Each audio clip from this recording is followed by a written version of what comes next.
উত্তরবঙ্গের ভূমিপুত্রদের দাবি রয়েছে কেন্দ্রশাসিত অথবা উত্তরবঙ্গকে আলাদা রাজ্য করতে হবে। যদি মেনে নেয় তাহলে ভূমিপুত্ররা বিজেপিকে সমর্থন করবে। এই কথা বললেন রূপক রায়। তিনি নির্দল হিসাবে ভোটে দাঁড়িয়েছেন ভূমিপুত্র সুরক্ষার দাবিতে। দেখুন, ভূমিপুত্র দাবি নিয়ে বিভিন্ন জায়গায় বিভিন্ন রকমভাবে প্রার্থী হতে পারে, তারা তাদের মতো লড়াই করবে। কিন্তু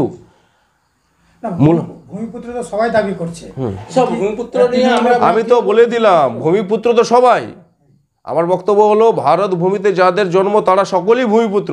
কিন্তু তার আগে দেখতে হবে তার যে রিজনটা, সেটা কি 70-এর আগের না 70-এর পরের। কারণ এখানে এনআরসির একটা ব্যাপার আছে। তো অনেকে তো অনেক রকম মন্তব্য করে, তারা কি নিজেরা থাকবে, এটা একটা ব্যাপার আছে। মৌলিক অধিকারের তো ব্যাপার আছে। আজকে সিটিজেনশিপ অ্যামেন্ডমেন্ট অ্যাক্ট, এখানকার প্রকৃত ভূমিপুত্রদের কথা না ভেবে বিদেশি ঢুকানো হচ্ছে, তাদেরকে সিটিজেনশিপ দেওয়া হচ্ছে, আবার তাদেরকে প্রার্থী বানানো হচ্ছে। এখানেও স্থানীয় ভূমিপুত্রদের ব্যবহার করে তাদেরকে সম্মান দেওয়া হচ্ছে না। এটা কি ছেলেখেলা বিষয়? আপনাদের এজেন্ডা কি থাকছে? আমাদের এজেন্ডা সেপারেট স্টেট, উত্তরবঙ্গকে আলাদা রাজ্য করতে হবে এবং উত্তরবঙ্গের ভূমিপুত্রদের পার্মানেন্ট সলিউশন। নরেন্দ্র মোদী, অমিত শাহ 370-এর মতন ধারাকে উঠিয়ে দিতে পারে, তো উত্তরবঙ্গের সামান্য একটা উত্তরবঙ্গের যারা ভূমিপুত্র তাদের পার্মানেন্ট সলিউশন করতে পারবে না? নরেন্দ্র মোদী, অমিত শাহ বাংলাদেশ থেকে লোক নিয়ে এসে তাদেরকে সিটিজেনশিপ দিতে পারে, তাদেরকে দলের প্রার্থী করতে পারে। ভূমিপুত্রদের পার্মানেন্ট একটা সলিউশন করতে পারে না। কি সলিউশন চাচ্ছেন? আমরা পার্মানেন্ট সলিউশন চাচ্ছি। আমরা ল্যান্ড রাইটসের সলিউশন চাচ্ছি। আমরা আমাদের অ্যাকগনাইজ ল্যাঙ্গুয়েজ যেটা আমাদের আছে, মাদার ল্যাঙ্গুয়েজ, কামতাপুরী ল্যাঙ্গুয়েজ, সেই ল্যাঙ্গুয়েজকে আমরা 8ম তফসিলে অন্তর্ভুক্ত করতে চাই। আমরা উত্তরবঙ্গকে ইউনিয়ন টেরিটরি হতে চাই। আমরা সেই উত্তরবঙ্গ ইউনিয়ন টেরিটরি হওয়ার পর 371-এর আওতায় নিয়ে আসতে চাই। এইগুলোই সলিউশন, এগুলোই তো পার্মানেন্ট সলিউশন। আলাদা রাজ্যের দাবি কি কোনো রাজনৈতিক দল করছে? আলাদা রাজ্যের রাজবংশী, বিশেষ করে এখানকার উত্তরবঙ্গের রাজবংশী ভোট একটা ফ্যাক্টর ভোট। এই ভোট নেওয়ার জন্য অনেক রাজনৈতিক দলের নেতারা, বিশেষ করে বিজেপির নেতারা রাজবংশীদের প্রলোভন দেখিয়ে তোমাদের আলাদা রাজ্য দিব, তোমাদের এই দিব সেই দিব বলে বিভিন্ন রকম প্রলোভন দেখিয়ে 2009 সাল ধরে আমাদের ভোট নিচ্ছে। যদি সেপারেট রাজ্য দাবি করে দেয় বিজেপি, তাহলে কি আপনারা সরে যাবেন? বিজেপি সেপারেট রাষ্ট্র করুক, আমরা সবাই বিজেপির হয়ে প্রচার করব।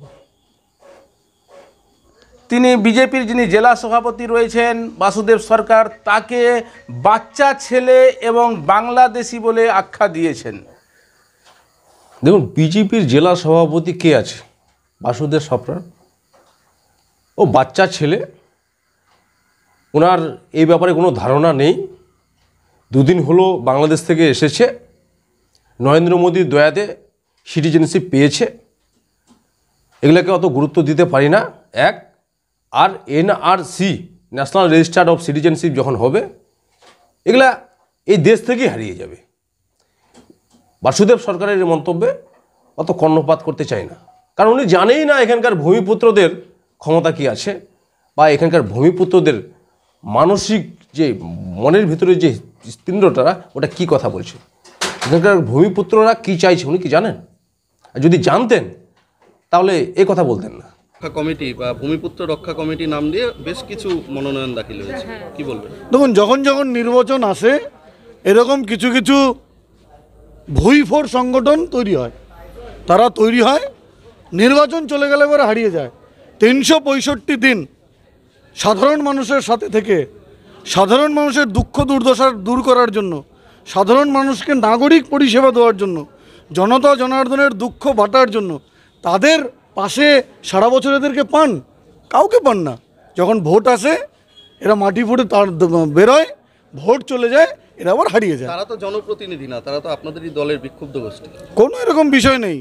ওই যে বললাম, কিছু কিছু মানুষ থাকে, যখন বর্ষা আসে আপনারা দেখেছেন, বর্ষার সময় আনাচে কানাচে রাস্তার পাশে অনেক বীজ অঙ্কুরিত হয়।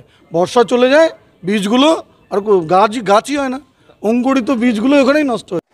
কতগুলো দল মিলে আপনারা হচ্ছে বিজেপির বিরুদ্ধে আপনারা লড়াইটা করছেন? আমরা ছোট বড় সব মিলিয়ে 9খানা সংগঠন একত্রিত হয়ে ভূমিপুত্র সুরক্ষা মঞ্চ তৈরি হয়েছিল আজ থেকে 4 বছর আগে। এই ভূমিপুত্র সুরক্ষা মঞ্চের পক্ষ থেকে আমাকে প্রার্থী করা হয়েছে। তো আপনারা তো মাঝখান দেখলাম কান্তাপুরের সঙ্গে যুক্ত ছিলেন। হ্যাঁ, আমরা কামতাপুরীকে সাপোর্ট করি তো। কামতাপুরের ইতিহাস আছে, কামতাপুরী যেমন ঐতিহাসিক সেরকম সাংবিধানিক। কামতাপুরীকে অস্বীকার, কামতাপুর স্টেটকে বা কামতাপুর ল্যান্ডকে অস্বীকার করার তো এখানে প্রশ্নই আসে না।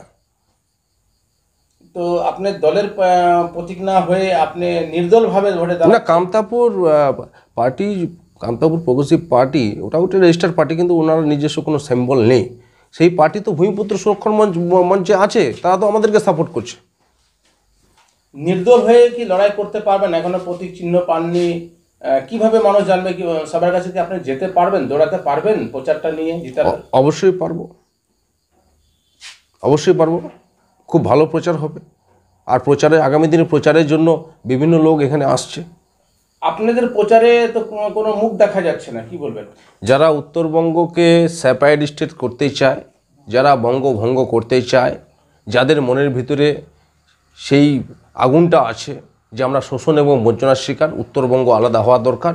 উত্তরবঙ্গের যারা দাবিদার, যেই সমস্ত নেতারা আছে, মহান ব্যক্তিরা আছে, তারা সকলেই আমাদের প্রচারে আসবেন, আমার প্রচারে আসবেন। রায়গঞ্জের প্রত্যেকটা গ্রামে, রায়গঞ্জ লোকসভা আসনের প্রত্যেকটা শহরে, প্রত্যেকটা মিউনিসিপ্যালিটিতে, প্রত্যেকটা জায়গায় জায়গায় প্রচার হবে। আপনারা মাইনরিটি ভোট কেমন পাবেন, কেমন সারা পাচ্ছেন? দেখুন, আমাদের লড়াইটা হলো মূলত ভূমিপুত্রদের নিয়ে। এখানে মাইনরিটি, এখানে রাজবংশী বলে কিছু নেই। আমরা সবসময় উত্তরবঙ্গকে নিয়ে কথা বলি, আমরা সবসময় উত্তরবঙ্গের মানুষকে নিয়ে কথা বলি, আমরা সবসময় উত্তরবঙ্গের ভালো এডুকেশন ব্যবস্থা নিয়ে কথা বলি, আমরা সবসময় উত্তরবঙ্গের ভালো চিকিৎসা ব্যবস্থা নিয়ে কথা বলি। তাই আমাদের আসন্ন লোকসভা নির্বাচনে উত্তরবঙ্গের যে কয়েকটি পার্লামেন্টারি সিট আছে, প্রত্যেকটা সিটে আমাদের প্রার্থী দেওয়া হয়েছে এবং আমি রায়গঞ্জের লোকসভা আসনের প্রার্থী। প্রত্যেকটা জায়গায়, প্রত্যেকটা গ্রামে গ্রামে, প্রত্যেকটা মিউনিসিপ্যালিটিতে, প্রত্যেকটা শহরে, প্রত্যেকটা নগরে নগরে প্রচার হবে। এই ব্যাপারে বাসুদেব সরকার থেকে যোগাযোগ করলে করা সম্ভব হয়নি। উত্তর দিনাজপুর থেকে আমি হরেন্দ্র কুমার, আপনারা দেখছেন হার্স নিউজ।